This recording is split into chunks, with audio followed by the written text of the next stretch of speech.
नमस्कार लाडक्या बहिणींनो, मुख्यमंत्री माझी लाडकी बहीण या योजनेअंतर्गत एक महत्त्वाची अपडेट आली आहे. ती म्हणजे आता दरवर्षी ई-KYC करावी लागणार आहे आणि पडताळणीसुद्धा होणार आहे. ही जी पडताळणी आहे ती ई-KYCच्या माध्यमातूनच होणार आहे, असा शासनाचा एक जी आर प्रसिद्ध झालेला आहे. तो जी आर आपण आज या व्हिडिओमध्ये बघणार आहे. तर त्या जी आरमध्ये ई-KYC कशी करायची ही सुद्धा प्रोसेस सांगितलेली आहे. तर तुम्ही चॅनलवर जर नवीन असाल तर चॅनलला सबस्क्राईब करा, व्हिडिओला लाईक करा आणि व्हिडिओ नक्की शेवटपर्यंत बघा. चला तर मग व्हिडिओ सुरू करूया. मुख्यमंत्री माझी लाडकी बहीण या योजनेअंतर्गत पात्र लाभार्थी महिलांची पडताळणी आणि प्रमाणीकरण करण्यासाठी ई-KYC माध्यमातून आधार ऑथेंटिकेशन करण्यास मान्यता देण्याबाबत असा हा महाराष्ट्र शासन महिला व बाल विकास विभाग यांचा दिनांक 18 सप्टेंबर 2025चा जी आर आहे. तर प्रस्तावना काय आहे बघूया. राज्यातील महिलांच्या आर्थिक स्वातंत्र्यासाठी आणि त्यांच्या आरोग्य आणि पोषणात सुधारणा करण्यासाठी आणि कुटुंबातील त्यांची निर्णायक भूमिका मजबूत करण्यासाठी महाराष्ट्र राज्यात मुख्यमंत्री माझी लाडकी बहीण योजनेची प्रभावी अंमलबजावणी करण्यात येत आहे. सदर योजनेअंतर्गत पात्र लाभार्थी महिलेला थेट लाभ हस्तांतरणाद्वारे डायरेक्ट बेनिफिट ट्रान्सफर म्हणजे DBT आर्थिक लाभाची रक्कम जमा करण्यात येत आहे. मुख्यमंत्री माझी लाडकी बहीण या योजनेसंदर्भात आधार, आर्थिक आणि इतर अनुदाने लाभ आणि सेवांचे लक्षित वितरण अधिनियम 2016च्या कलम 7 मधील तरतुदीच्या अनुषंगाने दिनांक 1/8/2024 अन्वये शासन अधिसूचना अधिसूचित केली आहे. सदर अधिसूचनेनुसार मुख्यमंत्री माझी लाडकी बहीण या योजनेअंतर्गत लाभ घेण्यास पात्र असलेली व्यक्ती आधार क्रमांक बाळगत असल्याचा पुरावा सादर करेल किंवा आधार अधिप्रमाण करेल असे नमूद केलेले आहे. माननीय मंत्रिमंडळाने घेतलेल्या निर्णयानुसार दरवर्षी जून महिन्यात या योजनेतील लाभार्थ्यांचे ई-KYC करावयाचे आहे.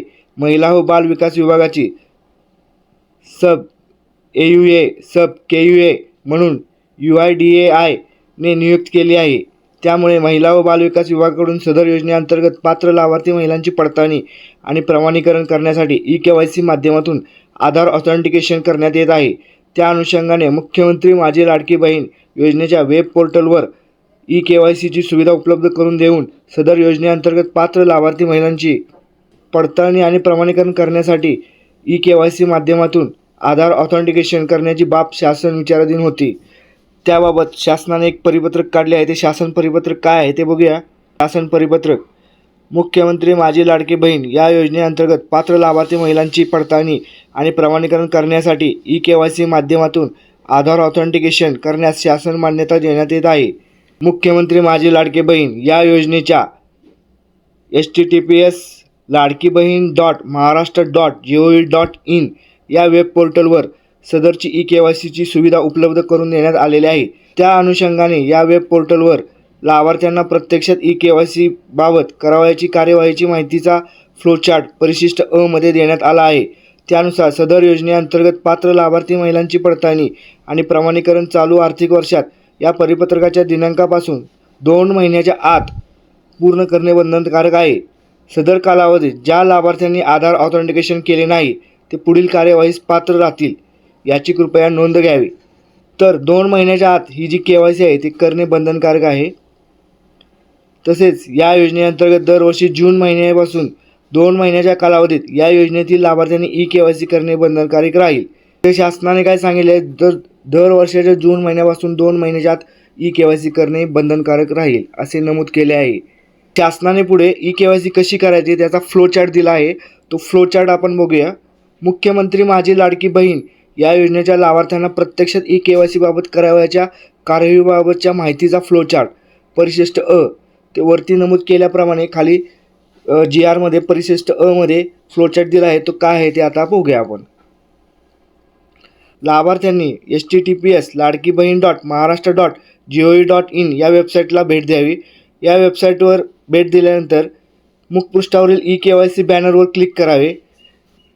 तर वेबसाईट ओपन केल्यानंतर जो मुखपृष्ठ येईल त्यावर ई-KYCचा बॅनर येईल, त्यावरती क्लिक करायचं आहे. नंतर ई-KYC फॉर्म उघडेल. लाभार्थ्यांनी आधार क्रमांक व पडताळणी संकेतांक कोड कॅप्चा नमूद करावा. तसेच आधार प्रमाणीकरणासाठी संमती दर्शवून सेंड OTP बटनावर क्लिक करावे. आपली ई-KYC याआधीच पूर्ण झाली आहे किंवा नाही हे तपासले जाईल. जर तुमची KYC पूर्ण झाली असेल तर होय होय ऑप्शनमध्ये काय आहे, ई KYC आधीच पूर्ण झाले आहे असा संदेश प्राप्त होईल. आणि जर नाही असेल तर काय होईल, आधार क्रमांक लाभार्थ्यांच्या मंजूर यादीत आहे की नाही तपासला जाईल. जर लाभार्थ्यांच्या मंजूर यादीत आधार क्रमांक नसेल तर काय करायचे, आधार क्रमांक मुख्यमंत्री माझी लाडकी बहीण योजनेच्या पात्र यादीत नाही असा संदेश येईल. आणि जर होय असेल, जर आधार क्रमांक लाभार्थ्यांच्या मंजूर यादीत नाव असेल तर काय, लाभार्थ्यांच्या आधार लिंक्ड मोबाईल प्राप्त झालेला OTP स्क्रीनवर टाकून सबमिट बटनावर क्लिक करायचं आहे. तर जो OTP येईल तो OTP स्क्रीनवर टाकून सबमिट बटनावर क्लिक करायचं आहे. नंतर पुढची प्रोसेस सांगितलेली आहे.